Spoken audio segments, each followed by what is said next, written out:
This Бала күтуші шынымен де ұятсыз. Ол шынымен де сал ауруына шалдыққан қартты қорлады. Ол қарттың орнынан тұруына көмектесіп, оны тікелей құшағына итеріп жіберді. Қария өте риза болып көрінді. Оның бетіне нәпсі жазылған. Күтушінің мұны істеуінің себебі оның 10 миллиард вондық активтеріне тартылуы болды. 3 ай бұрын Хеджин тек сыпырушы болған. Бір күні ол кездейсоқ Чибол отбасының Энниді жалдап жатқанын естіді. Ол бұл ақша табудың жақсы мүмкіндік екенін түсінді. Хеджин сұхбат алу үшін жасы туралы өтірік айтты. Сұхбат барысында ол әйелін қызықтыратын тақырыптар туралы әдейі айтты. Әйелінің өзін алдап кеткенін көрген Хеджин жағдайды пайдаланып, өзінің қарапайымдылығы мен сенімділігін көрсетті. Ол сондай-ақ төрағаға қамқорлық жасау үшін үйде толық уақытты тұруға өз еркімен келді. Юнджи қатты таңғалды және Хеджинге барған сайын риза болды. Кетер алдында Хеджин Юнджині сұлулығы үшін мақтауды ұмытпады. Юнджи күлкісін тоқтата алмады. Бірақ Хеджиннің көзінше ол тым еріксіз күле алмады. Сондықтан ол өзін ұстауға мәжбүр етті. Хеджин есіктен шыға салысымен оның жүзі бірден өзгерді. Оның бұрын істегенінің бәрі жай ғана бетперде болды. Келесі күні Хеджин уәде етілгенде виллаға көшті. Ол кездейсоқ жеңгесі Минамен кездесті. Мина бірден үй иесі сияқты әрекет етті. Олар кездескен бойда ол Хеджиннен үй шаруашылығын тіркеу кітабын беруін өтінді. Хеджин әзілдесетін адам емес еді. Ол Минаның адамдарға бұйрық бергеніне шыдай алмады. Ол жүгін алып жоғарыға көтерілді. Хеджин аяқтың ұшымен төрағаның бөлмесіне кіріп кетті. Ол кереуеттің жанында тұрып, оған тіке қарап тұрды. Бұл оның оянуына себеп болды. Төраға бейтаныс адамды көргенде бейсаналық түрде отыруға тырысты. Хеджин мұны байқап, құрмет көрсету үшін асығыс келді. Төрағаның көңілінен шығу үшін ол тіпті басын кеудесіне тіреді. Төраға бірден толқып, одан ләззат алды. Хеджин жаңа ғана төрағаның бөлмесінен шығып кетті. Мина оны диванда көптен күтті. Ол Хеджиннің әрекетіне енді ғана ашуланды. Хеджиннің бір қабаттағы жуынатын бөлмені пайдаланғысы келетінін естігенде, Мина оған өз орнын білмегені үшін ұрысып қалды. Бәрінен бұрын Хеджинге менсінбей қараған кезде оны жек көретін. Мұны естігенде ол оны жеке қабылдады және Минаға ренжіді. Ол бас тартқандай кейіп танытып, екі қабаттағы дәретханаға барды. Жарты жолда ол әдейі сүрініп, шу шығарды. Төраға шуды естіп, оған қарай жүгірді. Бұл беймаза көріністі көргенде ол қатты үрейленді. Мина бірдеңені түсіндірмекші болды. Бірақ Хеджин оның алдынан шығып, менің қожайыным қызметшілермен жуынатын бөлмені пайдаланғанды ұнатпайды, деді. Төраға мұны сатып алып, үлкен жеңгесін оның мінез құлқы үшін сөгіп тастады. Мина бәрін түсіндіруге тырысты. Бірақ төраға тыңдаудан бас тартып, мүгедектер арбасына тіке бұрылды. Мұны көрген Хеджин одан бетер батылы барды. Төрағаның көңілінен шығу үшін ол оған қант мөлшері жоғары тағамдар берді. Ол тіпті төрағаның аузының бір бұрышынан печенье үгіндісін де жібермеді. Ол оларды алып аузына салды. Хеджин тіпті төрағаның аузын сүрту үшін шүберекті де пайдаланбаған. Ол жай ғана төрағаның бетін алақанына алып оны сүйді. Президенттің романтика әлеміне енгені сонша, ол Хеджинге одан сайын жақын болды. Хеджин көрпе сатып алуға шыққанда да президент телефон соғып, тезірек оралуын өтінді. Бірақ президент оған телефон соққанда Хеджин мүлде алаңдамады. Ол президенттің оны көндіріп жатқанын көрді. Ол тіпті грильде пісірілген шошқа терісінің қосымша порциясына арнайы тапсырыс берді. Ол бұл тағамға жаңа ғана тапсырыс беріп, бұрылып кетті, бірақ ол тікелей президенттің аузына жеткізілді. Хеджин президенттің грильде пісірілген шошқа терісін жақсы көретінін бұрыннан білгені белгілі болды. Сондықтан ол президенттің көңілінен шығу үшін оның артынан арнайы барды. Хеджин оны онымен сырласу арқылы тамақтандырды. Сен жастардың бәрін істей білуің керек. Бұл сөздер төрағаның жүрегін елжіретіп жіберді. Ол марафонға қатысуды күте алмады. Мина соңғы рет болған оқиғадан кейін де өзін адал ұстамады. Ол Юнджиден Хеджинді жұмыстан шығаруды қатаң түрде талап етуін өтінді. Юнджи қарсылық көрсеткенімен, келінінің қайсар мінезін көргенде ғана келісе алды. Келесі күні Юнджи виллаға келіп, Хеджинді жұмыстан шығарғысы келді. Бірақ ол бөлмеге кіре салысымен Хеджиннің қайын атасымен билеп жатқанын көрді. Қайын атасының жүзінен шынайы күлімсірегеніне қарап, Юнджи Хеджиннің өте жақсы екенін сезіп, оны жұмыстан шығару туралы ойдан бірден бас тартты. Хеджиннің мұқият бақылауымен төрағаның сал ауруы біртіндеп басылды. Хеджиннің барлық күш-жігері төрағаның назарын аударуға бағытталған. Хеджинді марапаттау үшін ол жүргізушісінен оны дүкенге апаруын өтінді. Ол қуана-қуана үйіне қайтып бара жатқанда, ол Минаға тап болды. Мина өзіне қол жеткізе алмайтын сәнді заттарды алып бара жатқан қызметшіні көргенде өзін жайсыз сезінді. Сонымен бірге ол Хиогеннің уәждерінің таза емес екеніне одан сайын сенімді болды. Хиогеннің түсіндірмесін күтпестен, Мина оның бетінен тікелей ұрып, мәртебесіндегі айырмашылықтарға назар аударуды тағы бір рет ескертті. Мина ашуын шығарып, бірден кетіп қалды. Ол Хеджиннің қатал көзқарасына мүлде мән бермеді. Хеджин қатты қорланғанын сезді. Ол үстелдегі сәнді заттарға қарап, батыл жоспар ойлап тапты. Ол жаңа киімдерін киіп, қараңғы түнді пайдаланып, үйден қашып кетті. Келесі күні төраға Хеджинді көрмей, ашуланып, Юнджиге және басқаларға оны табуды бұйырды. Мина мүмкіндікті пайдаланып, жаңа күтуші табуды ұсынды, бірақ қайын атасынан тікелей бас тартты. Қайын атасының соншалықты қыңыр екенін көрген Юнджидің Хеджинге тез қоңырау шалудан басқа амалы қалмады. Осы кезде Хеджин жайбарақат канджи ішіп, Юнджидің телефонына қарап тұрды. Ол тым ұзақ күткеннен кейін қоңырау автоматты түрде өшірілгенше қозғалыссыз қалды. Содан кейін Хеджин баяу Юнджиге қайта қоңырау шалып, оны егжей-тегжейлі талқылау үшін кездесуді сұрады. Юнджи келісілген жерге асықты да, отыра салысымен Хэджинді мақтады. Ол Хэджинге өзі жасаған білезікті де сыйға тартты. Хэджиннің көзқарасы жұмсарғанын көрген Юнджи мүмкіндікті пайдаланып, онымен бірге қайтуын өтінді. Бірақ Хэджин мүлде тыңдамады. Оның орнына ол Юнджидің білезігіне қарап, өз ойына батып кетті. Юнджи Хэджиннің мұқият қарағанын сезіп, бәрін бірден түсінді. Ол білезігін шешіп, Хэджинге берді. Осының арқасында Хэджин үйіне аман-есен оралды. Юнджи Хэджинге қамқорлық жасаумен әлек болды. Ал күйеуі Тэхен сыртта көңіл көтеріп жүрді. Соңғы рет кездесуге асығып бара жатқан Юнджи күйеуіне қызын алып кетуді тапсырғаны белгілі болды. Тэхен онша жақсы жігіт емес. Ол әдемі әйел суретшіні көргенде өзін ұстай алмады. Ал қызы өз бөлмесінде сабақ оқып жатқанда Тэхен көшеде мұғалімнің көзін жасап жатқан. Мұғалім де жақсы адам емес. Ол Тэхеннің отбасы туралы білетін, бірақ бәрібір флирт сөздер айтатын. Тэхен әдемі мұғалімнің жетістігіне тап болған соң оны бірден сатып алды. Ақырында ол қызы талап еткеннен кейін ғана кетіп қалды. Ер адамдар жерге көмілгенде ғана адал болады. Тэхан мұны нақты дәлелдеді. Келесі күні ол өзін ұстай алмай, мұғаліміне түрлі тәттілерге толы картасы бар торт жіберді. Мұғалімнің одан бас тартпағанын көрген Тэхан да оны сол түні бірге ток-шоуды көруге шақырды. Олар аудиторияда бір-біріне өте жақын отырды. Тэхан қуанбай тұра алмады, және ол мұғалімнің қолынан ұстады. Мұғалім сәл қарсылық көрсетті, бірақ шықпады. Тэхан бұл мүмкіндікті сезіп, шоу аяқталғаннан кейін мұғалімді автотұраққа апарды. Содан кейін екеуі білмей төсекке кетті. Юнджи күйеуінің сатқындығын білмей, Хэджинге әлі де ренжіді. Хэджиннің кетуінен аман қалғаннан кейін, ол Хэджинмен әзіл қалжыңның жаман екенін түсінді. Өзіне аз қиындық туғызу үшін Юнджи Хэджинді басқаруды келініне тікелей тапсырды. Мина ақыры өзін ақталғанын сезіп, Хэджинге көшуге тікелей бұйрық беру үшін оны іздеуге кетті. Күтпеген жерден Хэджин бірден келісті. Мина өзін бақытты сезінбей тұрып, Хэджиннің сөзіне таңғалды. Хэджин төрағамен бірге тұрғысы келетінін және үй тым кішкентай болмауы керек екенін айтты. Сонда Нина Хэджиннің не айтқысы келгенін түсінді. Бірақ ол енді бұрынғы қарқынын сақтай алмағаны анық. Хэджин де мұны сезді. Ол Нинаға хабарласпауды ескертті. Әйтпесе көшіп кететін сенсің. Келесі күні таңертең ерте Мина өз ойын жинап, Хэджинмен қайта сөйлесуге тырысты. Бірақ ол төменге түсе салысымен көргендерінен шошып кетті. Мина Юнджиге тез телефон соқты. Юнджидің әлемді көргеніне қарамастан, оның алдында ашылып жатқан көріністі көргенде, ол да сөз таба алмады. Қайын атасы мен Хэджиннің бірге ұйықтап жатқанын көріп, олар стратегияны талқылау үшін дастархан басына отырудан тартынбады. Мина енді Хэджинге деген жиіркенішін баса алмады, және ол Хэджиннен құтылғысы келеді. Юнджи, алайда, сабыр сақтап, бұл мәселемен айналысатынын айтады. Мина Хэджинге көптен бері кек сақтап келеді. Бүгін таңертеңгі көріністі көріп, ол Хэджинді қылмыс орнында ұстады деген ойдан арыла алмайды. Бірақ Хэджин де ақымақ емес. Нинаның мысқылына кезіккенде ол жай ғана жауап береді.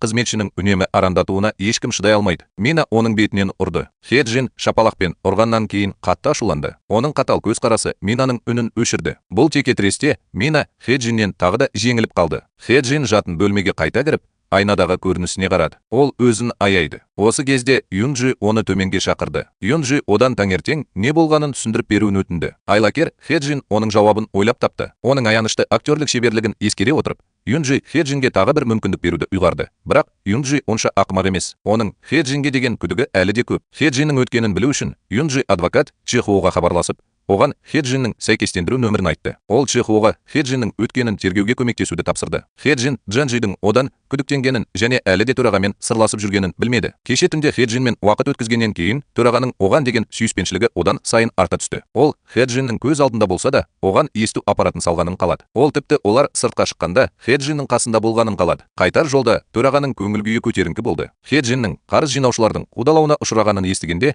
ол қолын бұлғап, Хэджиннің ол үшін қарызын төледі. Мұны көрген Хэджин төрағаға одан бетер беріле бастады, және төрағаны қатты құшақтап, әйелдік позаға түсті. Осы уақыт ішінде Чехо Хэджиннің өткенін зерттеді. Ол тез арада Юнджиге заң фирмасына қоңырау шалып, Хэджиннің бұрын алаяқтық жасағаны үшін сотталғанын хабарлады. Юнджи кенет қорқып кеткені сонша не істерін білмей қалды. Ол Хэджиннің ниеті туралы ойлануға батылы бармай, виллаға қайта оралды. Хэджин келе жатқан апаттан бейхабар, әлі де ойында болды. Юнджи ашуланып, виллаға оралды да Хэджинді төраға бөлмесінен шақырды. Хэджин тағы да оның не істегенін түсінбеді. Ол жұмыстан босатылғанына таңғалды. Таңертең ол өзіне мүмкіндік беретінін анық айтты. бірақ кешке ол кенеттен шешімін өзгертті. Хеджин әлсіз қарсылық білдіруге тырысты, бірақ Юнджи енді онымен дауласуға уақыт жоғалтқысы келмеді. Ол: «Мен сіздің бұрынғы алаяқтық айыптауларыңыз туралы бұрыннан білемін», деді. Хеджин бұл жолы кетуге тура келетінін түсінді, бірақ ол әлі де соңғы шарасыз әрекетін жасағысы келді. Ол Юнджиге басқарма төрағасының ол үшін қарызын қалай төлегені туралы айтты. Юнджи қайын атасы Хеджинге соншалықты тәуелді болады деп күтпеген. Оның өтінішін қабылдаудан басқа амалы қалмады. Осылайша Хеджин тағы да қашып кетті. Келесі күні бұл жағдайдан бейхабар басқарма төрағасы оны дүкенге апарды. Хеджин төрағаға көбірек ақша жұмсауға рұқсат беруді жоспарлап, бас тартқандай кейіп танытты. Ол біреудің үй мысығын көргенде, ол қазылған сияқты тоқтады. Төраға ақымақ емес еді, және Хеджиннің не айтқысы келетінін бірден түсінді. Ол Хеджинге де мысық сатып алды. Енді Хеджин толығымен қанағаттанды, тіпті өз еркімен төрағаның шашын бояды. Екеуі виллаға қайтып келе жатқанда күліп әңгімелесті. Алайда Мина мысықтың кенеттен пайда болуынан шошып кетті. Шуды естіген Хеджин жүгіріп келіп, мысықты құшақтап алды. Оның сөздері мен іс-әрекеттері төрағаның оған деген сүйіспеншілігін көрсетті. Бірақ Минаның тәкаппар Хеджинге қамқорлық жасауға уақыты болмады. Ол мысық үшін қорқынышқа толы болды. Мұны Хеджин де байқады. Минаның қорқынышын көрген ол мысықты әдейі аяғына жатқызды. Минаның шошып кеткен түріне қарап, Хеджин жаңа ғана біреу мысықты алып кеткенде біраз қанағаттанды. Хеджин отбасы мүшесін ренжітпек болды. Бұл жолы Юнджи қатты үрейленді. Ол бірінші рет Хеджинмен қатты сөйлесті. Ол Хеджинді жұмыстан шығаратынын ашық айтып, оны бірден бөлмесіне жіберді. Енді Минаның қуанатын кезегі келді. Келесі күні ол оны арандату үшін Хеджинді қайтадан тапты. Бұл жолы ол ақыры басымдыққа ие болды. Мина Хеджинді қорлап, көтеріңкі көңіл күймен кетіп қалды. Хеджин оның жай отыра алмайтынын және күте алмайтынын білді. Ол мүмкіндікті пайдаланып, төрағаға дәрі-дәрмек берді. Содан кейін оның шашын жақыннан сәндеді. Содан кейін ол әдейі өзінің қисықтарын төрағаның алдында көрсетті. Төрағаға қарамаңыз, ол қазірдің өзінде жарты ғасырдан асты. Бірақ соған қарамастан, ол сұлулыққа қарсы тұра алмайды. Оның көзі Хеджиннен ажырай алмайды. Бүйірінде тұрған күтуші оған қарай алмады. Ол Юнджиге арнайы барып, оған жақында көргендері мен естігендері туралы айтып берді. Кездейсоқ күтуші тазалау үшін Хеджиннің бөлмесіне кіріп кетті. Ол кездейсоқ Хеджиннің дәптерін көрді. Ол төрағаның отбасы туралы ақпаратқа толы болды. Батлер Хеджинге шыдай алмады. Юнджи де бұл туралы естігенде қатты таңғалды. Ол жағдайдың ауырлығын түсініп, асығыс қайын атасына барып, тергеп жатқанын айтты. Юнджи де төрағаның туған күнінен кейін Хеджинді қуып жіберуді ұсынды. Төраға Хеджиннің бұл әрекетіне қатты ренжіді. Ол Хеджинге алғаш рет салқындаған кезде, оны тамақтандыратын уақыт келгенде де төрағаның жүзі суып кетті. Ол енді Хеджиннің оған қызмет еткенін қаламады. Ол оны жай және тез ішіп алды. Хеджин бірдеңе дұрыс емес екенін сезді және төраға оның өткені туралы білген болуы мүмкін деп ойлады. Сондықтан ол төрағаның шашын бояуды ұсынды және мүмкіндікті пайдаланып, оған өз тарихын айтып берді. Оның да жолы болмағаны белгілі болды. Оның әңгімесі төрағаға қатты әсер етті және олардың қарым-қатынасы жақсарды. Көп ұзамай төраға туған күнін тойлады. Оны құттықтауға өмірдің барлық салаларындағы атақты адамдар келді. Юнджи де қайын атасының күлкісіне бөлену үшін өзінің мақтанышын бір жаққа қойып құмарлықпен биледі. Бірақ үйлесімді атмосфера Хеджиннің келбеті оны бұзғанға дейін ұзаққа созылмады. Ол қуырылған шошқа терісін әкелді. Ал атақты адамдар оны көруге шыдамайтынын айтты. Төраға Хеджинді тыныштандырмай тұрып ұрсып тастады. Ол да осы мүмкіндікті пайдаланып төрағаның қасына отырды. Барлығы тамақты жалғастырғалы жатқанда кенеттен мысық шатырдың астына кіріп кетті. Нина мысықтардан қатты қорқып, инстинктивті және ебедейсіз түрде қашуға тырысты. Алайда ол сүрініп шатырға құлап түсті. Кенет бәрінің шошып кеткені сонша, олар шашырап кетті. Төрағаға қауіп төнді. Өйткені ол сал болып қозғала алмады. Асығыс Хиоген төрағаны тікелей жауып тастады. Бәрі есін жиған кезде жерде тек жарқыраған қан бассейні болды. Туған күн кешінде оқыс оқиға болды. Барлығы осы мәселені талқылау үшін жиналды. Хеджин адамның өмірін сақтап қалса да, бәрі бір ауыздан оның кету керек деп келісті. Осы кезде төраға есікті тікелей ашып, ішке кірді. Ол барлығының Хеджинді жұмыстан шығаруына үзілді-кесілді қарсы болды. Олардың әлі де қарсылық білдіруге тырысып жатқанын көріп, төраға орнынан тұрды. Мұның бәрі Хеджиннің мұқият күтімінен ажырағысыз болды. Енді барлығында Хеджинді жұмыстан шығаруға ешқандай себеп болмады. Бірақ шын мәнінде мұның бәрі Хеджиннің жоспары болды. Ол серігінен шатырды алдын ала жөндеп беруін өтінді. Содан кейін Минаның әлсіздігін пайдаланып, мысықты әдейі босатып жіберді. Бұл кейіпкерді құтқарудың тамаша көрінісін бастады. Мина депрессияға түсіп, өз бөлмесінде жасырынып, ішімдік ішіп отырды. Алкогольдің әсерінен ол ашуын баса алмай, мысықты лақтырып жіберу үшін Хеджиннің бөлмесіне баса көктеп кірді. Хеджин жаңбырда беті көгерген үйге жүгіріп келіп, есікті ашқанда, оның үй жануары жоғалып кетті. Ол алаңдап, вилланы тексеріп жатқан еді. Ол кездейсоқ суға батып кеткен Минаны кездестірді. Деді Мина арандатушылықпен: "Мен мысықты лақтырып үлгердім." Хеджин есінен танып, оны іздеп үйден жүгіріп шықты. Ақырында ол мысықты тауып алғанымен, Хеджин есінен танып қалуға жақын қалды. Ол кек алу үшін Минаның ұлының артынан барды. Оның алдында оның өмірін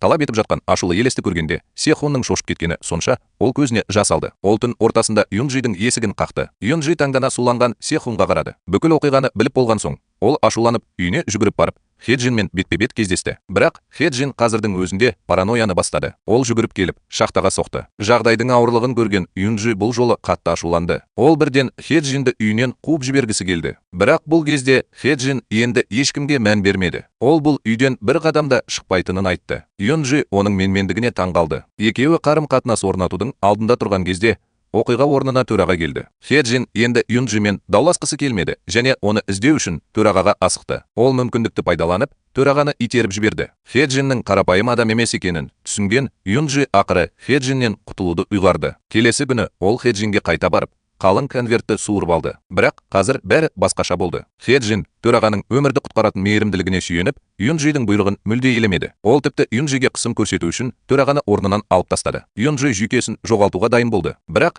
Хеджин төрағаға қарау керек екенін айтып, артына қарамай қонақ бөлмеден шығып кетті. Шатырдың құлауын тергеу үшін Юнджи жауапты инженерді тауып, оны жауапқа тартты. Бірақ ол шатырдың құлауынан көптеген күдікті сәттердің болғанын анықтады. Біреу шатырға бірдеңе жасады. Юнджиге кенеттен қорқынышты ой келді. Осы кезде тоқтаусыз сөйлесіп тұрған инженер кенет үнсіз қалды. Юнджи бірдеңе дұрыс емес екенін сезіп, оның балконға қараған көзқарасын ұстанды. Ол жерде бір түрлі жүзі бар Хеджин тұрды. Өйткені кеше оның өмірін сақтап қалғаннан кейін төраға екеуі татуласып кетті. Ол да мүмкіндікті пайдаланып, төрағаға құрмет көрсетті. Ол өзінің тартымды фигурасын шарасыздықпен көрсетіп жатқанда, төрағаның алаңдағаны сонша, оның аузы құрғап қалды. Бұл ғана емес, Хиоген де оңалту кезінде төрағамен физикалық байланыста болды. Ол төрағаның құлағанын көргенде, оны бірден құшақтап алды. Ол да мүмкіндікті пайдаланып, төрағаға қолын тигізді. Төраға өзіне толықтай тәуелді Хеджинге қарады. Ал оның еркектік сенімділігі шарықтау шегіне жетті. Юнджи бастапқыда диванға жалқау жатты. Бірақ хатшы жіберген видеоны көргенде,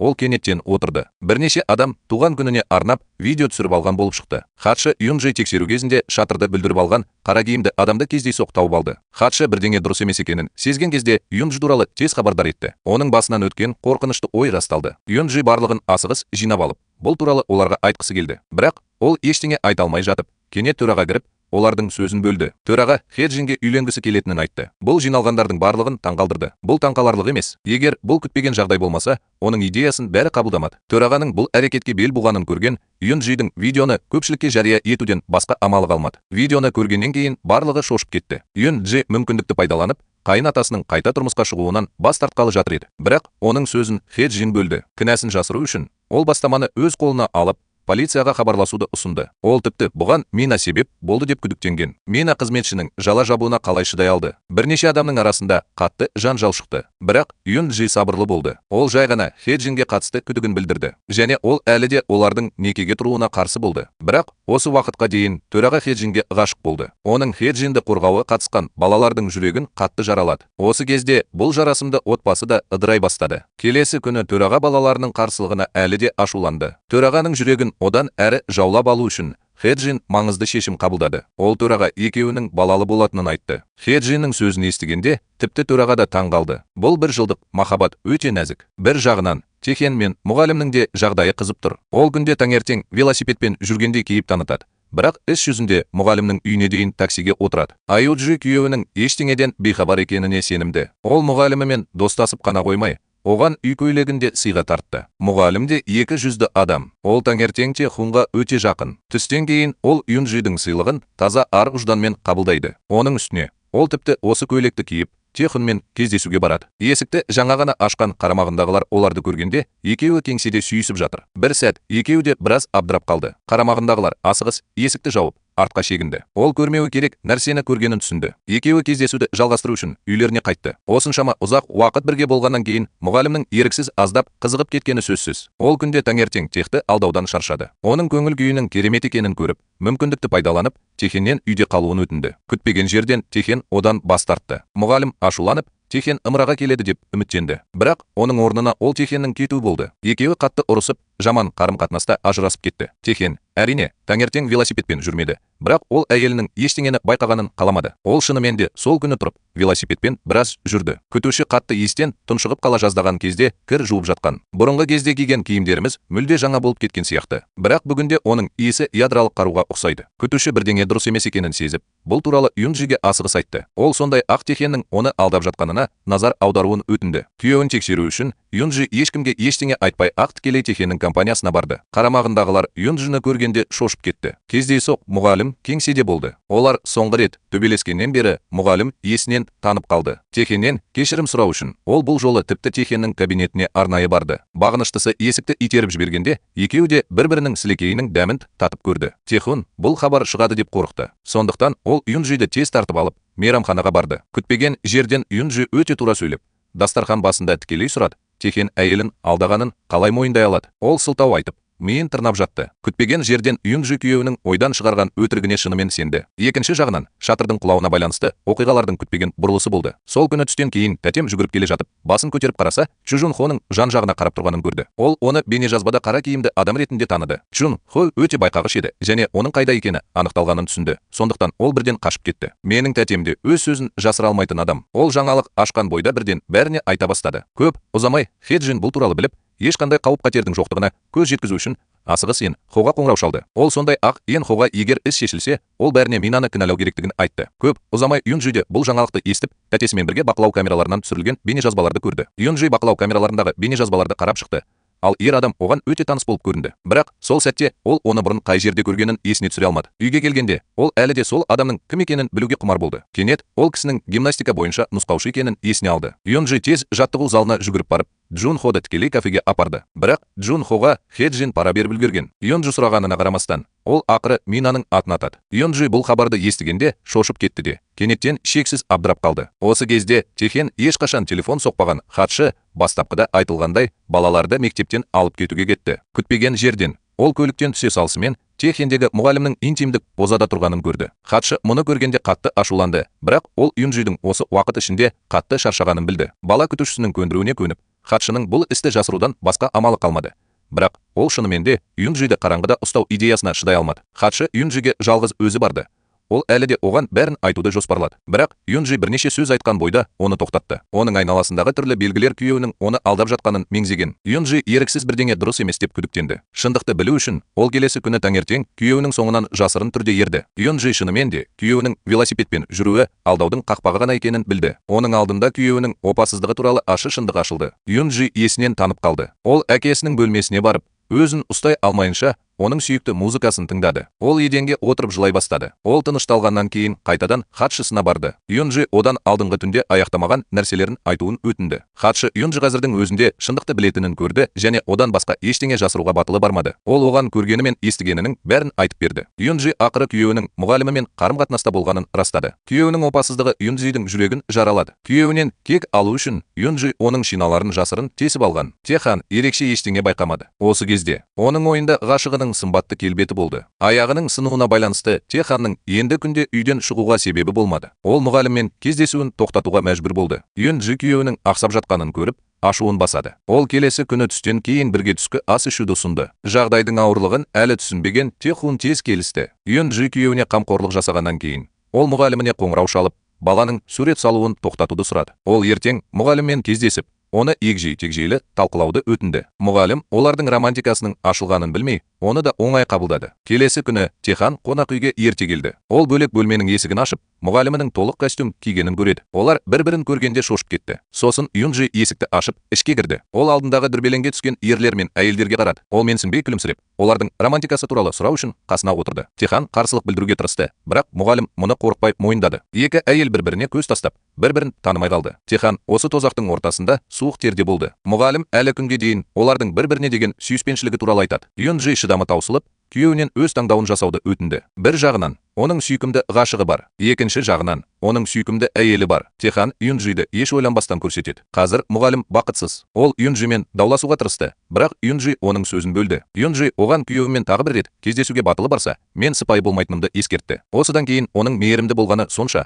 ол қоштасу үшін екеуін біраз уақытқа қалдырды. Бірақ мұғалім Техенді жынды сияқты ұрып соғатын. Күйеуінің опасыздығы туралы мәселені шешкеннен кейін Юнджи қайын атасының үйлену тойына дайындала бастады. Ол Хеджинді үйлену тойына арналған киімдерін тігу үшін өзімен бірге алып кетті. Ол жиһаз таңдаумен де айналысты. Юнджидің бос емес екенін көрген Хеджин сергек болуды қойды. Ол тіпті кездейсоқ балалы болғысы келетінін мойындады. Мұны естіген Юнджидің жүзі дірілдеп тұрған жоқ. Бірақ оның санасында бір ой пайда болды. Ол адвокатпен кездесіп, Чеходан жұмбақ құжат дайындауға көмектесуін өтінді. Чехо өте асығыс болды және бәрін тез дайындады. Келесі күні таңертең ол құжаттарын алып виллаға келді. Юнджи көп күш жұмсаған құжат шын мәнінде неке шарты болып шықты. Юнджи Хэджиннің уәждерінің таза емес екенін түсінді. Хэджиннің мүлкі туралы ойларын толығымен жою үшін ол келісім шартты дайындау үшін Чехоға барды. Хэджин заң аясында мұрагерлік құқығынан айырылды. Хэджин мұны көргенде шошып кетті. Ол төрағаның байлығын іздеп жүрді, бірақ ол мұны бәрінің көзінше көрсете алмады. Ол тек өзіне мән бермейтін кейіп танытып,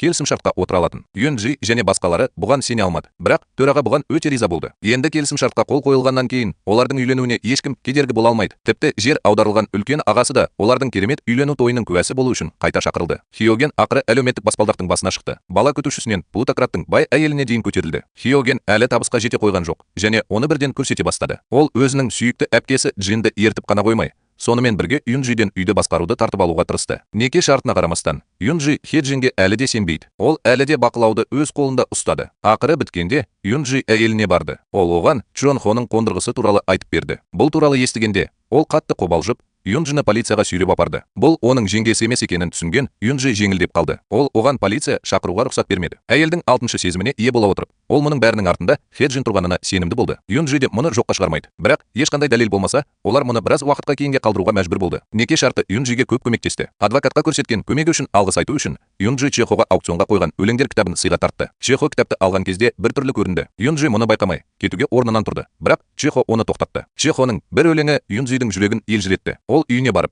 аукционнан досына телефон соқты. Ол аукционнан досына қоңырау шалып, Чехоға өзінің өлеңдер кітабын сыйлағанын және оның тағы бір данасын алғысы келетінін айтты. Бірақ ол досының айтқанына таң қалды. Кітаптың авторы Чехо болды. Юнджи есеңгіреп қалды. Ол Чехоға қоңырау шалып, онымен кездесуін өтінді, бірақ Чехо да онымен бірдей сезімде болды. Юнджи ештеңе айта алмай тұрып, өлең кітабын алып, оған үлкен қылқаламмен қол қойды. Юнджи оның әзіліне таң қалды. Олардың қарым-қатынасы үйлесімді бола бастады. Хэджиннің жетістігінен кейін оның амбициясы арта түсті. Ол вилланы иемдену үшін басқарма төрағасы мен оның отбасынан құтылғысы келеді. Бірінші, ол оған жаттығу бөлмесін беруді өтінді. Ол тіпті төрағаға махаббат туралы ән айтты. Төраға бұған келіскеніне қатты қуанды. Келесі күні Хэджин оның үйден кетуін тағатсыздана күтті. Ол оның бөлмесін үйдегі концерт залына айналдыратынын айтты. Нағашы апам жақсылық сұрамай кете алмады. Ол дастархан басында әкесімен ұрысып, көшуден бас тартты. Содан кейін Хэджин пайда болып, өзін жақсы жігіт сияқты ұстай отырып, оны ақымақ қылды. Ал таңғы ас нашар аяқталды. Хэджиннің үйді басқару құқығына қатты ұмтылғаны сонша, Юнджи өзінің номиналды енесіне мойынсұнбады. Ол жай ғана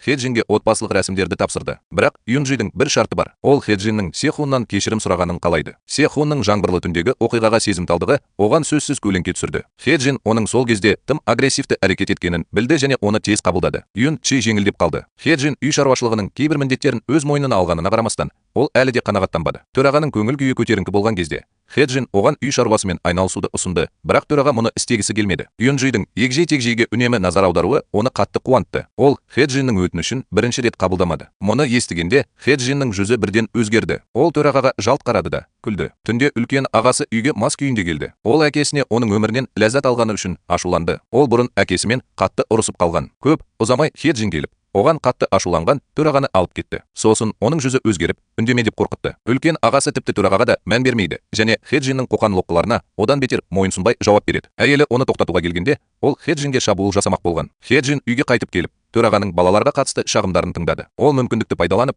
одан бала беруін өтінді. Бірақ ол бұл туралы ештеңе істей алмайтын жаста. Хэджин одан бетер ренжіп, төрағаны сезімсіз арқасымен қалдырды. Техен мұғалімінен айырылуға мәжбүр болғаннан бері, оның өмірі де оңай болған жоқ. Мұғалімінен айырылуға мәжбүр болғаннан бері, ол оны сағынып жүрді. Ол өз өмірінің махаббатын таптым деп ойлады. Бірақ әйелінің кесірінен Техан алғысын басуға мәжбүр болды. Техен мұғалімінің үйіне түнде ғана жетуге батылы барды. Ол мұғалімінің терезесіне қарап, мұңайып қалды. Бөлме ішінде мұғалім де солай болды. Ол суреттеріне қарап, Техунмен өткізген бақытты кездерін ойлады. Мұғалім де көзіне жас алды. Ақырында олар бір-бірінен ажырай алмады. Ақырында мұғалім бірінші болып Техунға бейбітшілік сұрап, ізіміз хабарлама жіберді. Техун оған шыдамсыздықпен қоңырау шалды. Мына екі көгершін телефонмен жылап отырды. Олар бір-бірін қаншалықты сағынғандары және бір-бірін қаншалықты жақсы көретіндері туралы әңгімелесті. Келесі күні Юнджи телефоннан оянды. Ол ерлі-зайыптыларды президенттік виллаға баруға шақырған хабарлама алды. Юнджи киініп, қонақ бөлмесіне барып, есікті қақты, бірақ ішінен дыбыс шықпады. Ол өзін нашар сезініп, есікті ашқанда күйеуінің кетіп қалғанын көрді. Осы кезде сыртта келе жатқан көліктің дыбысы естілді. Юнджи аяқ киімін киюге де әуре болған жоқ. Ол көліктің артына жүгіріп барып,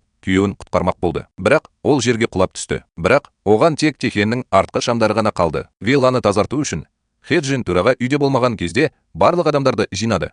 Ол аурудан айығып жатыр. Төрағаның денсаулығын сақтау үшін ол барлығын вилладан қуып жіберетінін айтты. Үлкен ағасы мен тәтесі мұны істегісі келмейді және олар Хеджинмен айтысады. Юнджи күйеуінің опасыздығына ренжіді. Олардың дауласып жатқанын естігенде, ол орнынан тұрып, оқиға орнынан кетіп қалады. Хеджин бірдеңе дұрыс емес екенін түсініп, жан әпкесінен шығып, не болып жатқанын білуді сұрайды. Бұл апай вилладан қуылып Хенджидің үйіне көшкен кезде болды. Джинның әпкесі оның мүмкіндігі бар екенін түсініп, апасының соңынан Хенджидің үйіне барды. Ол Юнджи мен Техеннің бөлек бөлмелерде ұйықтап жатқанын білгенде, күтушіге телефон соғып, шындықты білді. Осы кезде Юнджи мұғалімнің үйіне барды. Ол оның күйеуімен ажырасқанын қалады. Бірақ мұғалім күйеуін алдағаны үшін ұялмайды және олардың арасындағы адал күресті қалайтынын айтады. Юнджи оны сендіре алмаған соң тізерлеп отырды. Ол оны жіберуге көндірмек болды. Бірақ мұғалім Юнджини үйінен қуып жіберді. Екінші жағынан, төраға Хеджинді ғибадатханаға алып келді. Бірақ қайтып келе жатқанда Хеджин онша қуанбады. Рәсімнен кейін ол монахқа жақындап, рәсімді ұйымдастырғаны үшін кінәні өз мойнына алуға тырысты. Бірақ оған Юнджидің өзі келу керек екенін айтты. Хеджин қатты ашуланды. Үйге қайтып келе жатқанда,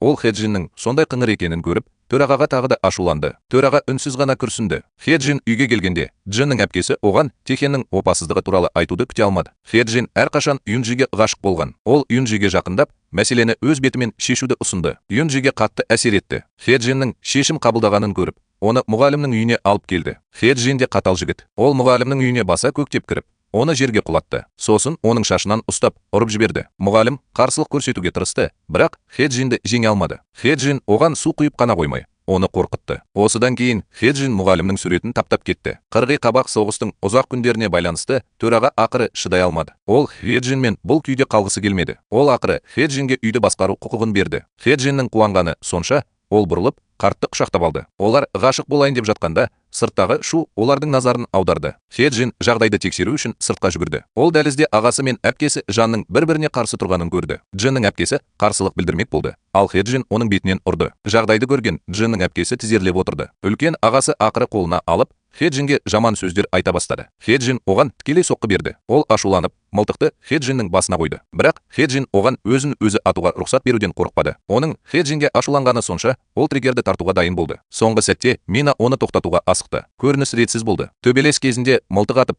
люстраны сындырды. Хеджин бұдан былай шыдай алмай, полиция шақырды. Полиция оқиға орнына келіп, оны алып кетті. Оны ұрып, соққаннан кейін мұғалім Техті кафеге апарды. Ол дәптеріне әйелдің портретін салды. Техан бұл портретті алған кезде шошып кетті. Техан мұғалімге әділдік орнату үшін тікелей виллаға барды. Ол Хеджинге ауызша шабуыл жасады. Хеджин ашуланбай тұрып, төраға ұлын ұрып тастады. Техун келгенге дейін Хеджин төрағаға бәрін айтып қойған болып шықты. Төраға ұлына онсыз да ашуланған болатын. Енді оның мүмкіндігі болған соң, ол жарылып кетті. Теханды ұрып соққаннан кейін төраға әлі де ашуланды. Хеджиннің қатты толқығаны сонша, ол оны тыныштандыруға келді. Осы кезде Мина күйеуімен бірге үйіне қайтып, тофу көтеріп келе жатқан Хеджинге тап болды. Ол төбелеспек болды, бірақ әйелі оны тоқтатты. Мина күйеуінің сөзін бөліп, Хеджиннен онымен сөйлесуін өтінді. Ол Чон Хоның жала жапқаны туралы айтып, Хеджиннің түрін мұқият бақылап отырды. Мина Хеджиннен кеңес алуға үміттенеді. Минаның күмәнді көзқарасы Хеджинді ақымақ қылды. Ол тіпті мүмкіндікті пайдаланып, Нинаны тағы да қорқытты. Минаның ақымақ болғаны сонша, оған бір ауыз сөз айта алмағаны сонша, ол оған ашуланып қарады. Хеджинге күдік туғанда, ол қайтадан Чон Хоға барып, Минаның отбасын өлтіруді бұйырды. Ен Хо Хеджинге көп қарыздар, бірақ ол бұған келіседі. Келесі күні апай жүгіруге шығып, есік алдында Чон Хомен қайта кездесті. Бұл жолы Ен Хо жүгірмеді. Ал тәтесі оны виллаға қайтарды. Қазіргі уақытта Чон Хоға Хеджин пара беріп қойған. Төраға мен басқалар оны сұрап жатқанда, ол оларға Минаның шатырды бұзуды бұйырғанын айтты. Мина бірден орнынан тұрып, оны жоққа шығарды. Бірақ Хеджиннің ақымақтығы төрағаны ашуландырды. Төраға келіні мен оның отбасына баласы колледжге түсу емтиханын тапсырғаннан кейін вилладан кетуді бұйырды. Ол көзіне жас алған Минаны есінен танып қалды. Мұғалімнен кек алудың соңғы оқиғасынан кейін Хеджин мен Юнджидің қарым-қатынасы айтарлықтай жақсарды. Олар тіпті отырып, бір-бірімен сөйлесе алатын деңгейге жетті. Хеджин Юнджидің көшіп бара жатқанын білгенде, ол Техенмен ажырасып жатырмын деп ойлады.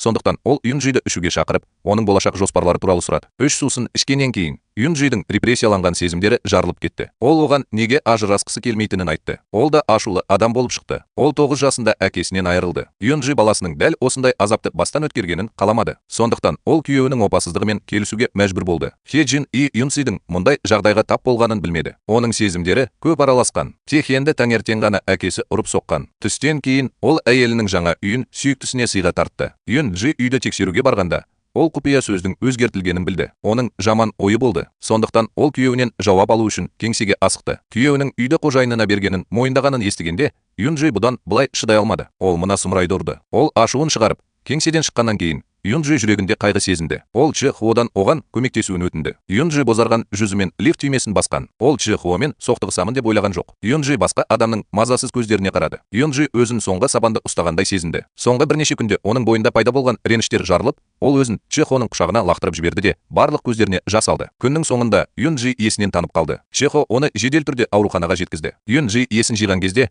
ол кетуге тырысты, бірақ Чжэ Хо оны ұстап қалды. Ол ауруханада біраз уақыт жатуға мәжбүр болды. Бұл туралы білген Техен Юнджиге көңіл айту үшін телефон соқты. Юнджи қазір күйеуінен жиіркеніп, оның сұрақтарына жауап бермеді. Оның орнына ол үйге келіп, балаларымен бірге болуын өтінді, бірақ Техан бас тартты. Юнджи бұдан былай шыдай алмай, дірілдеген қолымен трубканы қойды. Ол күйеуінің қылығына қатты ашуланды. Ол баласы үшін бәрін жасайды. Бірақ күйеуі тек сүйіктісінің қамын ойлайды. Юнджи енді өз ойын тия алмады. Ол бұл сұмдықты төлеуге ант берді. Тех өзінің сүйіктісін анасы мен қызынан артық бағалайтын. Юнджи енді шыдай алмады. Ол үйге келгенде күйеуінен ажырасуын өтінді. Бірақ Техен мұны қаламады. Ол әйелінің бақытынан ләззат алғысы келді. Юнджи күйеуінің жиіркенішті жүзіне қарап, оны шапалақпен ұрды. Техеннің шапалақпен ұрғанына қатты ренжігені сонша, ол сүйіктісін табу үшін үйден қашып кетті. Юнджи күйеуінің ұятсыздығына шыдай алмады. Ол баласымен кешкі асқа мейрамханаға барды. Қызының нәзік жүзіне қарап, Юнджи оған бұл әрекеті туралы әрең айта алды. Қыз қазірдің өзінде ата-анасына бірдеңе дұрыс емес екенін түсінді. Ол ата-анасының ұзақ өмір сүргенін қаласа да,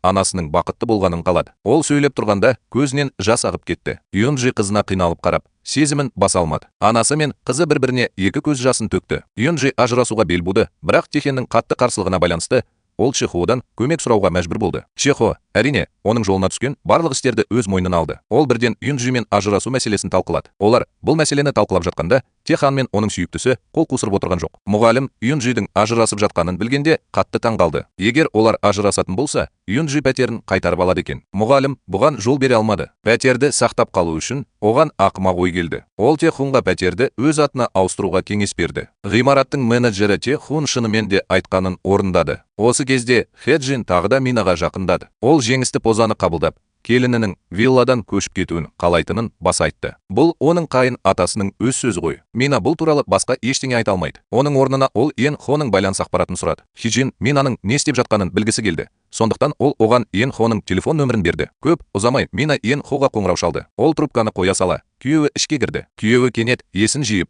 Минадан кешірім сұрап, бірден елден кететінін айтты. Бірақ Нина күйеуінің кетуіне рұқсат бермеді. Күйеуі кетуді талап еткенде, Нина оған кетер алдында Хэджинді өлтіруді бұйырды. Осыдан кейін ол күйеуін итеріп жіберіп, қашып кетті. Сыртқа шыққанда, ол барда бір бөтелке шараппен отырған Хэджинді көрді. Минаның ойына бір жоспар келді. Келесі күні Мина Чжон Хоға барып, одан шындықты шығарды. Ол тіпті Чжон Ходы өзіне жұмыс істеймін деп қорқытты. Чжон Хо қалай келісе алады? Бірақ ол Минаның мұны жазып алғанын білмеді. Минаны қолында ұстаған Чжон Хоның бас тартудан басқа амалы қалмады. Сол кезде компанияға кенеттен жағымсыз хабарламалар легі түсті. Хэджин ары қарай не істеу керектігін талқылау үшін үйіне Юнджиге қарай жүгірді. Юнджи мінсіз әйел. Жағдайды түсінгеннен кейін ол тез арада тамаша шешім тапты. Қайын атасы жеңілдеп қалған соң, ол мәселені шешуге араласпайтынын айтты. Ол тіпті оған Техенмен ажырасатынын айтты. Юнджи қайын атасына бас иіп кетіп қалды. Мұны көрген Хэджин бұл мәселені өзі шешуді ұсынды. Төраға екі ойлы болып тұрғанда, ол келесі күні бұл мәселені қайта көтерді. Біраз көндіргеннен кейін төраға көнді. Хэджин төрағаны жібергеннен кейін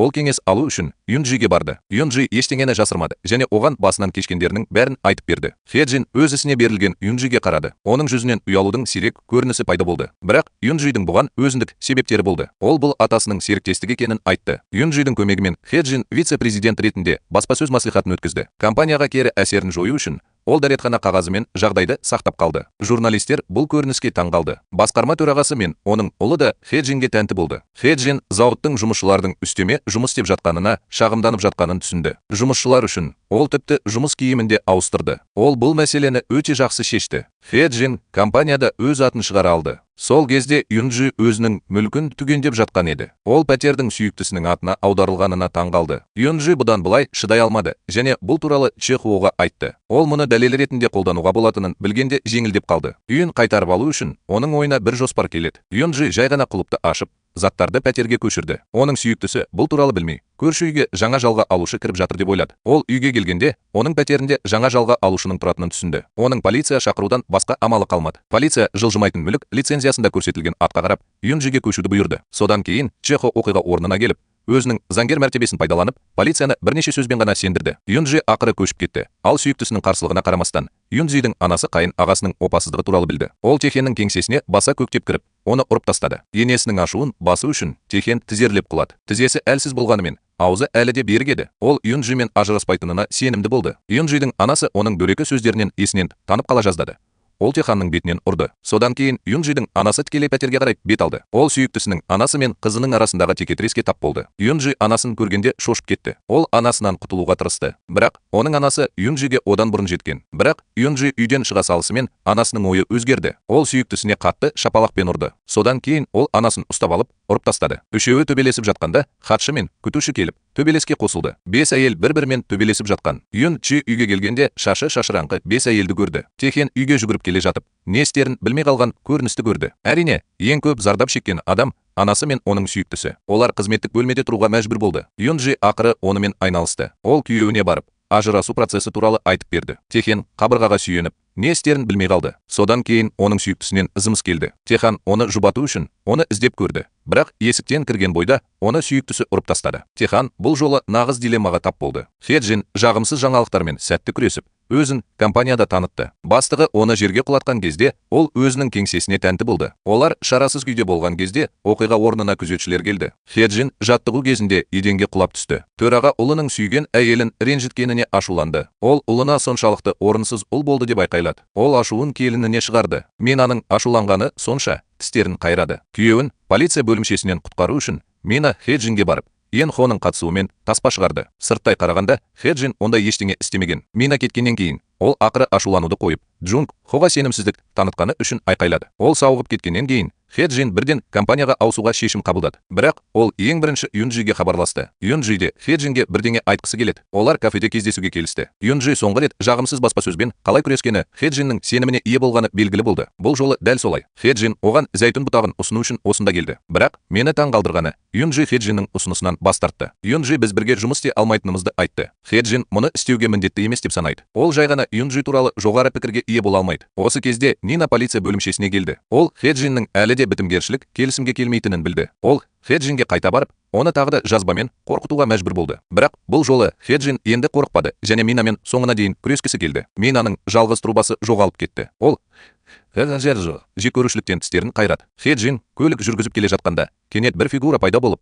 ол айқайлады. Джун Хо соңғы рет Нинаның қоқан лоққыларынан қатты шошып кетті. Бұл жолы ол Хеджинге ақша алу үшін ғана келді. Ол күтпеген нәрсе Хеджиннің бас тартуы. Хеджин табысқа жеткеннен кейін әлі де эйфорияда. Ен Хоның ақша сұрап жатқанын көргенде, ол бірден оған ренжіді. Ол Ен Ходан құтылу үшін үлестірме ретінде $2 алды. Ен Хо бұдан артық сұрағысы келмейді. Бірақ Хеджин оны автобустан қуып жібереді. Хеджин өткенді толығымен бұзып, Джиннің әпкесіне басқаша қарауға бел буады. Ол тіпті Жан әпкесінен өзін оңаша ханым деп атауын өтінді. Жан әпкесі оны тастап кететінін түсініп, келесі күні таңертең Минаға келді. Ол Минаның қол астында жұмыс істегісі келді. Мина әпкесі Джинге оны жеңу үшін қымбат рубин сақинасын сыйлады. Осылайша Джиннің әпкесі толығымен Минаның жағына өтті. Хеджин әпкесі Джиннің сатқындығын білмеді және оның вице-президент ретіндегі қызметіне риза болмады. Оның ақшаға деген құштарлығы оны келесі жоспарына итермеледі. Хеджин кеңсеге белін бүгіп кіріп, төрағаны мақтайды. Төраға оның жылы сөздеріне қатты әсер етті. Төрағаның жүзіндегі қуанышты күлкіні көріп, онымен бөлісуді өтінді. Ол жақсы көретін әйел көңіл көтеру үшін кейбір акцияларды алғысы келеді. Төраға бұған қолын бұлғап келісті. Ол Хеджиннің тұзағына түсіп бара жатқанын түсінбейді. Хеджин акцияларды алғаннан кейін жақсы көңіл күйде болды және төрағамен кешкі ас кезінде күлді. Хеджин бұл дұрыс уақыт екенін түсініп,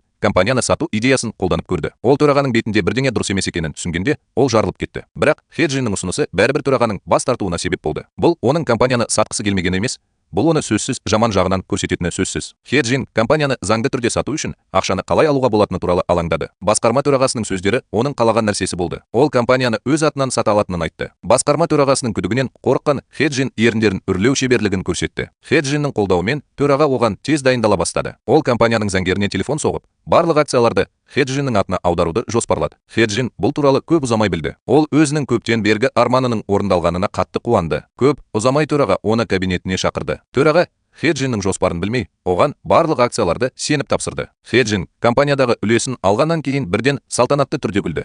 Бірақ төраға оны байқамауы үшін ол қуанышын басып, құжаттарға қол қоюға мәжбүр болды. Хеджин ақыры жоғары қоғамның табалдырығын аттады. Мина компанияның басқа қолдарға ауысқанын білмеді және күйеуін өлтіруге әлі де алаңдады. Ол оның өз бетімен өлгенін қалады. Бірақ баласының психикалық денсаулығы үшін, Мина күйеуін құтқару үшін оның еркіне қарсы шығуға мәжбүр болды. Ол Юнжиден көмек сұрағысы келеді. Юнжи келінінің баласына деген сүйіспеншілігін түсініп, үндеместен келісімін берді. Татуласу үшін Юнжи тағы да Хеджинге бұрылды. Ол Хеджинмен байланыста болуды ұсынды және ақырында оны татуласуға көндірді. Екінші жағынан, Техен де бос отырған жоқ. Ол Юнжидің ажырасуы үшін адвокат іздеді. Ақыры ол көптеген достарының ұсынысы бойынша Чехоны тапты. Чехо алдындағы адамның Юнжидің күйеуі екенін білмей, оны күлімсіреп қарсы алды. Ол костюмдегі есімді көргенде ғана бәрін түсінді. Бұл Юнжидің жүрегін жаралаған сұмдық. Чехо ашуланып, Техунды кеңседен қуып жіберді. Техун қуып жібергені үшін ұялды, бірақ ол көшедегі көмекшісіне ғана шыдай алды. Техунды көшеде адвокаты ұрып тастады. Үйге келгенде әйелі мен оның сүйіктісімен қарым-қатынас жасауға тура келді. Оның отбасы басты назарда болды, ал өзі де басты назарда болды. Бірақ ақырында өзінің ақыл-парасатын басшылыққа ала отырып, Техен әйелін қорғауға шешім қабылдады. Ол өзінің сүйіктісіне қатты ашуланғаны соншалық, ол оны ұрып тастады. Бірақ оның қорғанысы оған әйелінен ешқандай жеңілдік әкелмеді. Юнжи оған менсінбей қарай берді. Техеннің ренжігені сонша, ол бір жерге мас болып кетті. Ақырында оның көмекшісі барға жүгіріп барып, Техенді виллаға қайта жіберді. Келесі күні Техен оянып, оны сот отырысына шақырды. Бірақ сонша күннен кейін ол бұрынғыдай болды. Ол әлі де әйелінің бақытынан ләззат алуды талап етті. Нәтижесінде Юнжи мен Теханның қарым-қатынасы қышқыл нотада аяқталды. Техен жиналыс бөлмесінен шығып бара жатқанда бірдеңе айтайын деп жатыр еді. Оның алдында тұрған адамға таңғалды. Бұл адам әйелінің адвокаты болған. Бірге кетіп бара жатқан екі адамның артына қарап, Техен оларды қуып жетуге тырысты, бірақ аяғы тайып, еденге қатты тиді. Ол бұл ыңғайсыз жерден асығыс қашып кетті. Хеджин компанияны алғаннан кейін ол басқарма төрағасына деген құрметін мүлдем жоғалтты. Бірақ оның білмегені, оған қарсы кек әлдеқашан басталған. Бірінші күні Мина Джон Хоға барып, оны төледі. Содан кейін ол Джиннің әпкесіне пара берді. Джин апа төрағаға Хеджиннің ласкары туралы бәрін айтып берді. Түнде төраға төсекте жатып, Хеджинмен өткізген уақытын есіне алды. Ол алғаш рет Хеджиннен күдіктене бастады. Хеджин төрағаның күдігінен бейхабар, плутократтар кешіне көтеріңкі көңіл күймен барды. Дәл осы кеште ол төраға көп жұмыс істеген компанияны 75 миллиард долларға сатты. Хеджин ең ірі акционер болды және бұл жаңалық шу тудырды. Юнжи бұл жаңалыққа таңғалды. Ол Хеджиннің бір нәрсеге дайын екенін түсінді. Ол өз ойын өзгертті. Юнжи жаңа ғана үйіне қайтып келе жатқанда, оның есігі қағылды. Ол неге екенін білмей есікті өзі ашты. Оны 4 доссыз әйел қарсы алды. Олар жергілікті әйелдер қауымдастығының мүшелері болды. Юнжи мен оның ғашығы арасындағы туыстық байланыстың арқасында көршінің беделі күрт төмендеді. Бірнеше қызық аналар күш біріктіріп, оның ойында не бар екенін білу үшін Юнжиге хабарласты. Юнжи мүлде үрейленбеді. Бірақ шебер тілінің арқасында ол тіпті оларды өз лагеріне де тартты. Олардың көмегімен Юнжи ғашығының жаман қылықтары туралы жұртшылықты хабардар ету үшін жергілікті радиостанцияға барды. Ол сондай-ақ сүйіктісінен құтылу үшін қол жинауды ұйымдастыруды жоспарлап отыр. Техан, оның сүйіктісінің анасы мен қызы үйде болды. Және олардың әңгімесін естіді. Мұғалімнің үшінші тұлға ретіндегі тұлғасы жұртшылыққа ашылды. Ол жан түршігерлік жағдайға тап болды. Ол Юнжидің сүйіктісі мен қызының үйге көтеріңкі көңіл күймен оралғанын көргенде, ол одан сайын ренжіді. Олар тіпті Юнжи туралы жаман сөздер айтты. Юнжи өзінің жеңісіне қатты қуанғаны сонша, оларға мән бермеді. Ол тіпті оларды ертеңгі ажырасу рәсіміне күлімсіреп шақырды. Осыдан кейін ол үйіне оралып, анасы мен қызын есеңгіретіп тастап кетті. Келесі күні сот отырысы белгіленген тәртіппен өтіп, Джехо ат сияқты сабырлы болды. Екінші жағынан, Техан мүлде адвокат жалдамады. Судья оған түсіністікпен қарап, бірдеңе айтуға кеңес берді. Судьяның жанашырлық көзқарасымен Техан ойындағы барлық нәрсені айтты. Мен әйелімді жақсы көремін және ажырасқым келмейді. Мен бұл әйелмен мүлдем ажырасамын. Бүкіл сот процесі есеңгіреп қалды. Ал Тастанды ғашық та есеңгіреп қалды. Бірақ Техеннің мойындауы Юнжиді сілкіндірген жоқ. Оның бұл сұмдықты жек көруден басқа ештеңесі жоқ еді. Юнжи әлі де ажырасуға бел байлады. Ақырында Юнжи судьяның шешімімен ажырасуға қол жеткізе алды. Ол сот ғимаратынан жеңілдеумен шығып бара жатыр. Юнжи жаңа өмірін бастағалы жатқанда, оған телефон соғылды. Төраға құстарды тамақтандырып жатқан болып шықты. Оның қарамағындағы қызметкер Хеджиннің компанияны сатқаны туралы хабарлау үшін жүгіріп келді. Сонымен бірге үлкен байлыққа ие болған Хеджин жоғалып кетті. Басқарма төрағасы дірілдеп құлап қала жаздады. Ол ақыры Хеджиннің оған жүгінуінің шынайы мақсатын түсінді. Оның қажырлы еңбегінің барлық жылдары босқа кетті. Төраға шошып кете алмай, есінен танып қалды. Ал Хеджин президенттік люкс бөлмесінде тұрады. Ол өлім аузында тұрған төрағаға мән бермейді. Бір кездері жеңілмеген төрағаның қазір оған қамқорлық жасайтын ешкімі жоқ. Оның төсегінің жанында жалғыз Юнжи қалды. Мина Хеджиннің тұрған жерін Енхоның ұялы телефонынан білді. Екеуі көрсетілген орынға сәйкес қонақ үйдің төменгі қабатына тез жетті. Хеджин туралы біліміне сүйене Мина президенттік люкс бөлмесінде тұратынын анықтады. Қадағалауды болдырмау үшін ол жазбаны алып, Ен Ходан оны қабылдау бөлмесіне қоюын өтінді. Мина Хеджиннен құтылу үшін оны қонақ үйден шығарғысы келді. Көп ұзамай Хеджинге жазба келді. Ол Юнджидің қолтаңбасын көргенде күлді. Хеджин бірінші шақыруды қабылдады. Ол бөлмесіне қайтып келгенде жеке күзетшісін шақырып алып, оны қатты ұруға дайындалды. Мина жауап алған кезде, ол жоспар сәтті болды деп шешті және оны толық қаруланған күйде тұтқындады. Ол өзінің біреудің олжасына айналғанын білмеді. Мина тікелей мойын тамырына тиді. Ал үлкен ағасы оны асыра алмады. Ол бұрынғы жігіттерін жинап алып, Хьогенді қонақ үйде өлтіруді жоспарлаған. Оның бірнеше достары өте шебер әрекет етіп, ішке кіріп кетті. Хеджинді ұстап алып, жерге лақтырып жіберді. Олар Хеджинді өлтірмекші болды. Хеджиннің жеке күзетшісі келіп, оны құтқарып қалды. Қарақшылар дереу қолдарын көтеріп, тапсырылды. Белгілі болғандай, Хеджин жазбаны көрген сәтте жасырынып үлгерген. Чон Хо сонда келе салысымен есінен танып қалған. Көліктің есігі кенет ашылғанда Мина әлі есеңгіреп қалды. Оның қанға боялған екі адамы ішке лақтырылды. Мина жағдайды түсінбей тұрып,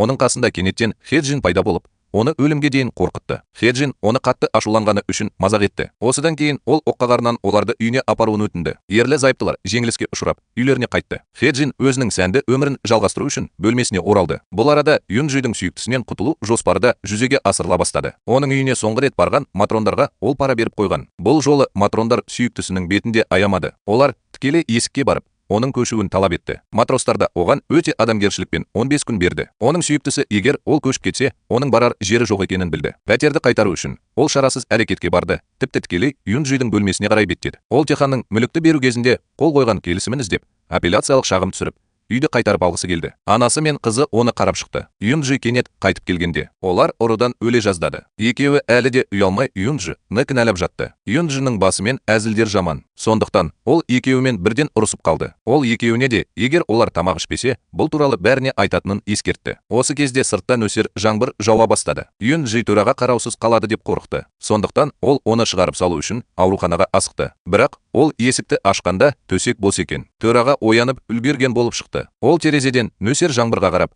жүрегіне қатты жаңбыр жауды. Төраға сенуге болатын жалғыз адам Юнджиге қарап, ол адам қазір қайда деп сұрады. Бірақ Юнджи Техенмен ажырасып үлгерген. Сондықтан оның бұл іске араласуына ешқандай себеп жоқ. Қабылданбаған президент оның өмірін қиындатпады және Юнджиден есін жиғанын жасыруын өтінді. Сосын мұңайып басқа жаққа бұрылды. Бірақ ақшаға отырған Хеджин ол ойлағандай бақытты емес еді. Ол еш себепсіз көңілі түсіп, дүкенге бару үшін сәнді дүкенге жүгірді. Біраз уақыттан кейін оның көңіл күйі сәл жақсарды. Хеджин артындағы қарт әйелдің оны мазақ еткенін естіді. Ол оны дәмсіз жаңа байлық деп атағанда, оның жаңа ғана жақсарған көңіл күйі әп-сәтте түбіне батып кетті. Ол енді дүкенге барғысы келмеді. Оққағарымен бірге ол ашуланып қонақ үйге қарай жүгірді. Хеджин едендегі сауда пакеттерін көргенде одан бетер ренжіді. Ол Юнджиден ызым салған кезде олардан құтылғысы келді. Мина жаңа ғана Юнджидің үйіне телефон соғып, онымен Хеджинге қарсы күш біріктіргісі келгені белгілі болды. Бірақ Юнджи одан аяусыз бас тартты. Мина мүлде есінен танып қалды. Ол жеңгесінің қазірдің өзінде есінен танып жатқанын көрді. Юнджи ақыры бұл істі қолға алды. Көп күннен кейін олар ақыры қайта кездесті. Юнджи бұдан былай сыпайы әңгіме жүргізбеді және Хеджинге тікелей тоқтауға кеңес берді. Хеджиннің одан бас тартқаны таңқаларлық емес. Юнджи оның реакциясын күтіп, бірден қағазды алып шықты. Мен оның күйеуінің Альцгеймер ауруы бар екенін білдім. Хеджин аң-таң болды. Юнджи акциялардың жаңа ғана берілгенін білгеннен бері ол бұл көріністі күтті. Сондықтан ол басқарма төрағасының деменциясының дәлелдерін алдын ала дайындады. Апелляция берілгенше Хеджинде қазір бар нәрсенің бәрі жойылады. Хеджиннің түріне қарап, Юнджи оның мақсатына жеткенін түсінді. Ол Хеджинге бәрін бұрынғы қалпына келтіруге соңғы мүмкіндік берді. Юнджи сөйлеп болған соң, сөмкесін алып, кетіп қалды. Осы кезде бір фигура үнсіз пайда болды. Ер адам Хеджиннің ұйықтап жатқанын пайдаланып, оның барлық мүлкін беремін деп қорқытып, пышақты оның мойнына тіке қойды. Хеджин жынды сияқты дүкен аралап жүргенде, үлкен ағасы сәнді дүкеннің тауарларды жеткізумен айналысып жатқанын пайдаланып, олардың артынан Хеджиннің бөлмесіне барды және оның ақыры қиындық тудыруға мүмкіндігі болды. Репрессия қаупіне тап болған Хеджиннің бас тартып, әмиянын алудан басқа амалы қалмады. Үлкен ағасы бір қап ақша алды. Әлі де көңілі толмады. Ол таң қалдыратын банк картасының нөміріне қарап, Хеджинге банк картасының құпия сөзін беремін деп қорқытты. Бірақ Хеджин бөлменің есігі қағылған кезде құпия сөздің алғашқы 3 санын айтты. Хатшы бөлмеге кіре салысымен бірдеңе дұрыс емес екенін сезді. Ол Хеджиннің қаңғып жүрген көздеріне қараса, ағасының көлеңкеде тығылып жатқанын көрді. Бұл бала өте ақылды. Ол сахнаны қоюдың орнына галстугін байлап бөлмеден шығып кеткен. Сосын тез арада көмекке шақырды. Оның табылғанын білмеген ағасы жүгіріп шығып, Хэджиннен банк картасының құпия сөзі туралы сұрауды жалғастырды. Жағдайдың өзгеріп жатқанын көрген Хэджин қыңырлықпен ештеңе айтудан бас тартты. Содан кейін оның ағасы зорлық-зомбылық жасамақ болды, бірақ дереу қуылды. Юнджи қонақ үйден шыққаннан кейін не болғанын білмеді. Ол әлі де өзінің гүлденген мансабымен айналысты. Күтпеген жерден оған жас Хо телефон соғып, кездесуге шақырды. Юнджи оның Хэджинмен байланысы бар екенін білді. Сондықтан ол үндеместен келісімін берді. Көп ұзамай ол Иен Хо кездесуге келіскен жерге келді. Хэджин мен Иен Хо бір-бірін бұрыннан танитыны белгілі болды. Хэджин алған ақпаратты Иен Хо да берген. Мақсат төрағаның ақшасын алу болатын. Юнджи Хэджиннің жоспарлары туралы көптен бері болжап келген және бұл туралы мүлде алаңдамаған. Джон Хо Хэджин сенің атыңды бұрыннан білетінін айтты. Юнджи бұл сөздерден шошып кетті. Сонымен бірге Хэджин де төрағаның үйіне келді. Ол төсекте ес-түссіз жатқан төрағаға қарады. Ал оның жүзінде бірінші рет мұңды көрініс пайда болды. Сайып келгенде, ол мұның бәріне қатысты ар ұжданымен келісе алмады. Хэджин қайта екіленді. Бірақ оның төрағаның қолынан ұстауға батылы жетпеді. Ол жай ғана қасындағы жайманы мықтап ұстады. Бірақ ол ес-түссіз жатқан президенттің көзін ашқанын байқамады. Хэджин жаңа ғана аурухана бөлмесінен шығып бара жатқанда, оған Юнджи телефон соқты. Осы уақытқа дейін Юнджи бәрін біліп үлгерді. Ол Хэджинге бұл сенің күнәларыңды өтеу мүмкіндігің екенін ескертті. Бәрін бұрынғы қалпына келтір. Мұны естіген Хэджин кенеттен істеген ісіне қатты өкінетінін сезді. Ол қатты жылады. Хэджин қонақ үйге қайтып келіп, Юнджидің жаңа айтқан сөздері туралы ойлана бастады. Оның төрағаның отбасына деген кінәсі мен бақытты өмірге деген ұмтылысы оның жүрегін елжіретіп жіберді. Бір сәтке ол жоспарынан бас тарту керек пе, жоқ па деген сұраққа қиналып қалды. Ол ажырасып жатқанда, ақырында оның үлкен байлыққа ие болғысы келетіні туралы ой басым болды. Хэджин хатшысына қоңырау шалып, төрағаның ақыл есі кемдігі және оның шешімін тапқысы келетіні туралы хабардар етті. Хатшы да ақылды адам. Ол мәселенің мәнін бірден түсініп, төрағаның психикалық жағдайын растай алатынын және Юнджидің өтінішін қабылдамайтынын айтты. Хэджин оның алдында тұрған шешуші хатшыға өмірлік арқанды ұстап алғандай қарады. Ол кезде Юнджи бұл туралы әлі білмеген және бұл мәселені қанағаттанарлық жолмен шешуге болады деп ойлаған. Ол Чехоға қуана флирт жасап, оған зымыс жазып жіберген. Юнджи ажырасқаннан бері Чехоның ойын бұдан былай жасыруға болмайды. Ол Юнджиге телефон соғып, кафеде кездесу ұйымдастырды. Күтпеген жерден екеуі Техенге тап болды. Ол жақсы көретін әйелдің басқа еркекпен жақын қарым-қатынаста екенін көргенде, Техен ашуланып, Чехоны ұруға дайын болды. Чехо еркелетуге дағдыланбаған. Сондықтан ол жаңа ойыншыдан тез құтылды. Юнджи теңпен араласқысы келмей, Чехо оны сүйреп әкетеді. Бірақ Техен әлі де бас тартқысы келмеді және Юнджимен татуласқысы келді. Ол олардың алдында тұрды. Юнджи енді шыдай алмай, оның бетінен тура ұрды. Техен әлі де адал емес еді және қызын мейірімділік сұрау үшін қайтадан тапты. Ол баласы әлі кішкентай болса да, қызы оған әйелін қайтып келуге көндіруге көмектесе алады деп үміттенді. Ол өте түсіністікпен қарайды. Ол шынымен де бұрынғы бақытты күндеріне оралғысы келеді. Бірақ бұл оның анасының қалауына қайшы келетіні анық. Әкесінің негізсіз өтінішіне тап болған қыз ақыры бас тартуға шешім қабылдады. Бұл арада Юнджи өзінің болашағына жол ашты. Ол көшкісі келмейтін сүйіктісіне хабарласып, одан әрі оқу үшін Нью-Йоркке баруға мүмкіндік берді. Бұл іс көпшілікке мәлім болды және оның ғашығының енді бұл қалада тұруға құқығы болмады. Сол кезде Юнджи зәйтүн бұтағын созды. Бұл оның соңғы мүмкіндігі екені сөзсіз. Сүйіктісі бақытсыз болса да, ақырында оның келісуден басқа амалы қалмады. Ол сүйіктісін кетуге сәтті көндірді. Юнджидің мансабы да өркендеп келеді. Бәрі бұрынғы қалпына келетін сияқты. Бірақ дәл осы кезде Хэджин есікті қағады. Ақырында ол өзінің атақ даңқы мен байлығы үшін Юнджиге жау болуды шешті. Хатшысының сөзі оны жігерлендірді. Ол Юнджиге оны арандату үшін арнайы келіп, рөлдерді ауыстыру жоспары туралы айтып берді. Күтпеген жерден Юнджидің мүлде үрейленбейтіні белгілі болды. Ол бәрін Иен Ходан үйреніп қойған. Егер ол қазір Хэджинді сотқа берсе, ол бітті. Оның көптен күткен бақыты бекер болады. Хэджин жаңа ғана отырған жеріне құлап түсті. Бірақ ол әлі де соңғы шарасыз әрекетін жасағысы келді. Хэджин делегат ханға жүгінді. Ол оны компанияны сатуға көндірді. Ол жағдайды өзгертуге мүмкіндік алады деп үміттенді, бірақ Хэджиннің делегат ханға бұдан былай пайдасы болмады. Әрқашан сыпайы және сүйкімді болған делегат хан ақыры өзінің шынайы болмысын ашты. Мұның бәрі оның жоспарының бір бөлігі болып шықты. Тіпті Хэджинмен жақындасу әдейі болды. Оның мақсаты компанияны алу үшін Хэджиннің қолын пайдалану болды. Ол бәрін білген соң, Хэджин бұдан былай өзін ұстай алмай, ханға қарай ұмтылды да, оны қатты шапалақпен ұрды. Алданып қалған Хэджин депрессияға түсіп, жақын маңда қыдыру үшін сыртқа жүгірді. Бірақ ол басын көтергенде Юнджидің қуанғанын көрді. Бұл әйел бәрін жоғалтқаны анық, бірақ ол неге сонша бақытты? Менде бәрі бар болса да, неге мен өзіме мүлдем сенімді емеспін? Осы кезде Нина қайын атасының аурухана бөлмесіне барып, оның маскасын шешуге қолын созды. Бақытымызға орай, Хэджин оның қатыгездігін тоқтату үшін уақытында келді. Мина әлі де сенімді емес еді. Осы кезде оқиға орнына Юнджи де келді. Ол келініне вилланың кепілге қойылғанын хабарлады. Хэджин алдында тұрған құдіретті болып көрінетін әйелге қарап, енді эмоциясын баса алмады. Егер мен сен сияқты бола алсам, мен міндетті түрде төрағаны құтқарар едім. Юнджи үйге қайтты. Хэджиннің сөзі оны мазалады. Оның мақсаты не болды? Юнджи мұны ешқашан түсіне алмады. Хэджин жүрегі төраға алдындағы кінәсіне толы кереуетті күзетуді жалғастырды. Махаббат бұл қол тигізгісі келетін, бірақ қолын созуға батылы жетпейтін қол. Хе Джин ұзақ ойланбай, ақыры төрағаны тартқысы келген қолын тартып алды. Мен әлі төсекте ұйықтап жатқан төрағаға қарап тұрмын. Ол жүрегінде үлкен шешім қабылдады. Ол сөмкесін алып, бірден палатадан шығып кетті. Хе Джин төсекте жатқан төрағаның оянып кеткенін де байқамады. Ол қонақ үйге қайта кіріп, барлық заттарын жинап, қолында бар нәрсеге соңғы рет көз жүгіртті. Және төраға сатып алған көлігімен өзі жақсы көретін және жек көретін виллаға қайта барды. Ол сәнді киімдерін шешіп, арзан костюм киді. Сосын үйді ыстық жинады. Осының бәрінен кейін Хе Джин қайтадан байлығы жинаған әйелге айналды. Ол барда отырып, Юнджиге телефон соқты. Арманын жүзеге асыру үшін ол Юнджиден оны жоғары қоғамның мүшесі етуін өтінді. Қоңыраудан кейін ол диванға бір стақан қызыл шараппен отырды. Ол күтті. Хе Джин кездейсоқ үйдегі магнитофонды қосып алды. Ал ондағы ән оның төрағамен бірге өткізген жақсы уақыттар туралы естеліктерді әп-сәтте оятты. Ол дұрыс емес әрекет жасағанын түсініп,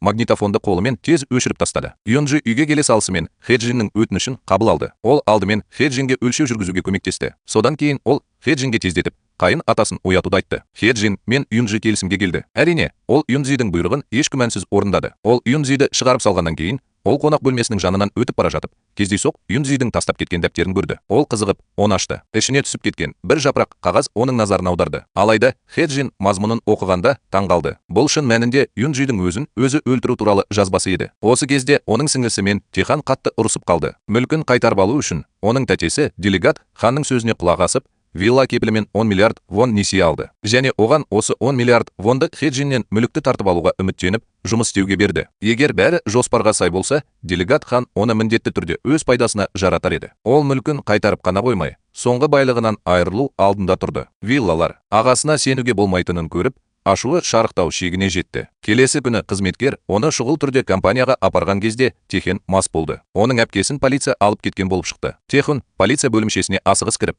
оның әпкесі делегат ханға қарақшылармен бірге шабуыл жасағанын білді. Бірақ делегат ханға айтарлықтай зиян келтірілмегендіктен, Техан екінші жағынан бірнеше адамды кепілге босатуға қол жеткізді. Төрағаны ояту үшін Хе Джин әлі күнге дейін төрағаның төсегінде күндіз-түні жатты. Бірақ ол көз жасын сүрту үшін бұрылған бойда артынан төрағаның дауысы шықты. Төраға оянды. Хе Джин кенет қуанып қалды. Ол тағы да кереуеттің жанына отырды. Төраға оны ұрсып жатыр деп ойлады. Бірақ төраға олай етпеді. Оның орнына Хе Джинді осы уақыт ішінде істегені үшін кешірді. Ол төрағаның сөзін тыңдап отырғанда, Хе Джиннің соңғы бірнеше күндегі кінәсі мен өкініші оның жүрегін елжіретіп жіберді. Ол енді эмоциясын баса алмай, төрағаның қолынан ұстап, көзіне жас алды. Бұл жаңалықты көп ұзамай тәтесі бастаған балалар да білді. Бірнеше адам ашуланып ауруханаға жүгірді. Алайда оларды Хе Джин тоқтатты. Олар есік алдына келгенде кенет пайда болды. Кешігіп келген мына балаларға қарап, Хе Джиннің ашуы әп-сәтте жарылып кетті. Ол бірнеше адамға ұрысып, вилла сатып алғанын хабарлады. Және оларға вилладан тез шығуды бұйырды. Бірнеше адам Хе Джиннің сөгісіне таңғалып,